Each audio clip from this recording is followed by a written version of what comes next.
Hello, Pentesters. This is Punit from Rapid Safeguard back again with another video. And in this video, we are going to talk about SSRF or server-side request forgery vulnerability. Before we start our video, I would like to introduce our platform called World Machines. This platform is for people who are willing to learn about real-time pen testing, improve their cybersecurity knowledge, improve your offensive security skills. Then check out our platform and share your feedback. If you have zero experience and new to InfoSec, I would recommend our basic labs to clear your concept with the practical, and for that I have created a videos on our YouTube channel and you can practice on worldmachines.com. First of all, what is SSRF? SSRF full form is server-side request forgery. SSRF is web vulnerability where an attacker constructs a URL and the server initiates the request from provided malicious URL. In general or in SSRF,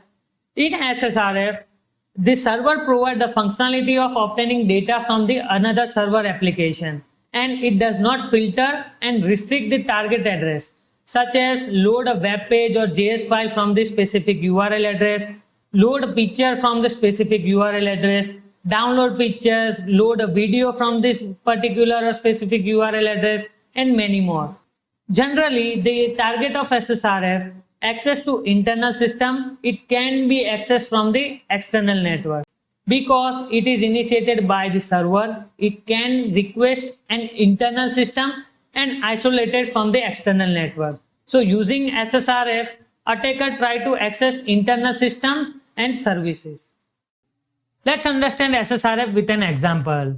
In this application, user accessing a web application, let's say xyz.com, and accessing abc.txt page using file is equals to abc.txt. Now user manipulating this request and enter the internal IP address and port as given in the example. So as in the example mentioned, file is equals to 127.0.0.1 and given the port 3306. Here attacker is trying to port scanning of this server. Let's say attacker is entering file is equals to loopback IP address as mentioned 127.0.0.1 and port 3306 for MySQL, or let's say check with the 1512 for Oracle, 8080 for different web service running, different web service scanning whether running or not. If attacker get the response of the same, then application is vulnerable to SSRF. This is how port scanning work with the SSRF. Now let's talk about type of SSRF. So first is basic SSRF. So this type of SSRF in which server return data to the attacker. When attacker perform an SSRF attack, it is sending a request to the victim server. In basic SSRF, when victim server responds to the attacker after crafted request is executed. And attacker would use basic SSRF when they want to get some data from the server or want to access unauthorized features. Now let's talk about second type, blind SSRF. As the name suggests, in this type of SSRF, attacker don't get response from the server. When attacker perform this kind of activity of blind SSRF, attacker send a request and it just to trigger some action on that particular victim server without returning anything from the requesting server. So attacker use this kind of SSRF attack when they want to make some changes using victim server because they need not to see result of that particular activity. So in conclude, the basic SSRF, attacker want to access some data from the server or want to access unauthorized features. In blind SSRF, attacker want to make some changes on that particular server. Now let's understand how we can identify SSRF attack. So first method is execution method. So in execution method, check in response HTML code. So for example, we have web application, let's say www.worldmachines.com, and we have passed the URL is equals to localhost. If localhost response we get, then it is vulnerable to SSRF. Second method is DNS log and ngrok. So there is two applications, different applications we can use, DNS log.cn application and using the ngrok application. Third method is packet capture analysis. Fourth method is look into the source code. So during the source code review, we can identify the SSRF vulnerability.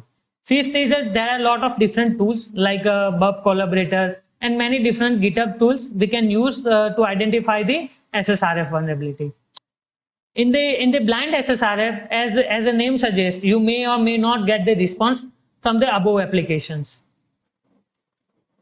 Using the SSRF attack, attacker can able to perform many different vulnerabilities. Here just a few examples, such as using a protocol, attacker can read a file, code execution vulnerability, internal port scanning. Also, he can perform a fingerprinting recognition on intranet web application by accessing the default files and many more. So these are the few examples how we can impact of SSRF vulnerability. So these are the few cheat sheets that I have seen in the many applications during my pen testing work, and I will provide a link in description box as well. So I have seen parameters like file parameter, URL parameter, SRC parameter, and many more in the applications, and also found the SSRF vulnerability during my pen testing work. So these are the few tools and other resources we can say for the automation to find the SSRF vulnerability, such as SSRF map, SSRF testing, CSRF. These are the tools that I have seen and I have used. Also, all the things SSRF is a list of SSRF payloads. So you can use these payloads as well. I will provide a link in description box as well. Now let's start our practical so you will get the better understanding. So for the practical, visit worldmachines.com and click on the login, or if you don't have registration or if you don't have register your account, then register. For 800 users it is free of cost, and already 700 plus users already join our labs. So hurry up and give your username and password. So after login, click on the mission. So first of all, download VPN file to access our labs. So first click on the make connection and then click on the download. From here, you will get the VPN file or VPN connection file for access our labs. So using our VPN file, you can access our labs and weekend labs. So let me show you which labs you can access. So these basic labs, learning labs you can access, and weekend labs you can access. For the premium labs, you will get a different VPN connection file to access our labs. Now let's click on the server side request forgery. So as you can see in the mission, click on the lab access. So lab access will open. This is something like this. So this is a basic lab. We need to understand what is SSRF. So in this practical, we will try with the local port scanning and we'll check whether ports are running or not. Secondly, we will try with external scanning like using ngrok. We will try. Thirdly, we'll try to pass the protocol to read a file using file protocol. So firstly, let's try with the local port scanning. So here I am giving the random loopback IP address and give the port 3306. So 3306 is used for the MySQL. Let's say check whether it is running or not and click on the search. So we'll not get any response. Now let's try with the HTTP localhost and click on search. So we can see the same page call over here and 2 times it is called. So just show you. So there is no scrolling button at all, and if we pass the HTTP localhost, then we will get the response something like this. So 2 times the this call, 2 times this page is called. So 80 port is running. Now let's try with the HTTP localhost and index.html. So as you can see, it is showing 1 and 2 times it is called, so no pass, no found, not found, not found. And this is the Apache running over here. So in the backend side on port number 80, Apache is running. So now let's move on to the next part, is the external scanning. So using ngrok. Now let's move on to the second technique, using the external scanning. So for the external scanning, we are going to use the XAMPP server, and we will start the port on 80, Apache server on port 80. So we have already started this Apache port on 80. So as you can see in the XAMPP console, so this is the XAMPP console, and we'll start the ngrok on port 80. So give the command ngrok http and port 80. Using this link, we will see the response. So let's put the URL over here and click on search and see the response. In the ngrok console, we'll get the 302 found. Now let's see the response over here. What is the response? So let's say we will give the dashboard, and this dashboard, and okay. So as of now this okay. Now let's see, we will give the dashboard link and see the response. So as you can see in the response in the our website, we are able to load this this page. So this entire page we are able to load over here. So let's say we'll try with https www.google.com. So google.com is loaded over here. So 2 times the google.com is loaded. This is how we can use the external links to identify the SSRF vulnerability. So this is how the external scanning work. So with the help of external, we have tried with the ngrok. So firstly, we have started our XAMPP server on port 80, and then we give the ngrok http and give the port 80, and we'll get the link. This link we will we get, and we give we pass this link. Now third is a protocol. So how we can try with the protocol? There is a simple trick. So there is a simple trick like a file, and give the etc-passwd. Okay, no response we get because it is converted over here. So it is better to pass directly over here, and etc/passwd. Okay. So as you can see, the file protocol is running, and file protocol is accepted over here, and we'll get the etc/passwd file.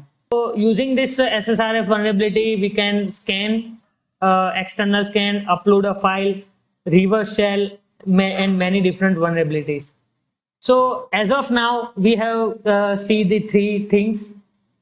First is a local thing, like we have passed the local host. So in the first we have passed the local host and HTML index.html, and we'll see the this file. Okay. Then after we have tried with the ngrok. So using the ngrok, we have started the port number 80 on XAMPP, and started ngrok command like ngrok http and 80 port.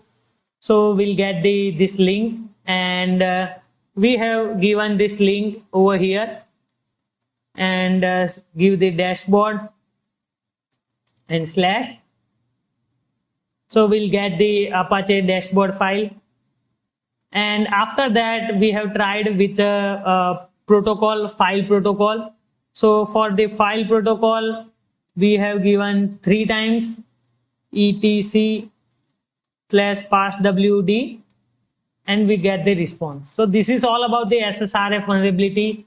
We can prevent the SSRF vulnerability as well. How we can prevent? Let me show you in the PPT. Now let's understand how we can prevent the SSRF attack. So first is a filter return information. So it is like a remote server to request a verification response. It is relatively easy method. In case of web application, it is to get a certain type of file, then return the result before it shows to the user. Before it shows to the user, we can verify that particular file, that particular requested file. So second method is unified configuration error message. The user can avoid a remote server to determine port state based on the error information. Third is a restrict the commonly used ports such as 80, 443, 8080, 8090, 135 and many different ports. Fourth is a disable unnecessary protocol using HTTP request. So unnecessary protocols in terms of file protocol, Gopher protocol, DIC protocol, and many different protocols. Fifth is a DNS cache or whitelisting of IP address for that particular application. So these are the few prevention methods. So this is the one of the interview question, SSRF versus CSRF. So the main difference between SSRF and CSRF is SSRF is server side attack and CSRF is client side attack. So in SSRF they primarily target on the server, and in the CSRF attack primarily target is the user. So this is the main difference between CSRF and SSRF. This is all about SSRF vulnerability. I hope you like this video. If you think it is valuable to you and your InfoSec friends, then share with your InfoSec friends and subscribe our channel. Join our Telegram channel, link in description box. If you want to learn and practice, then check out our platform vulmachines.com. Thank you guys. Thanks for watching.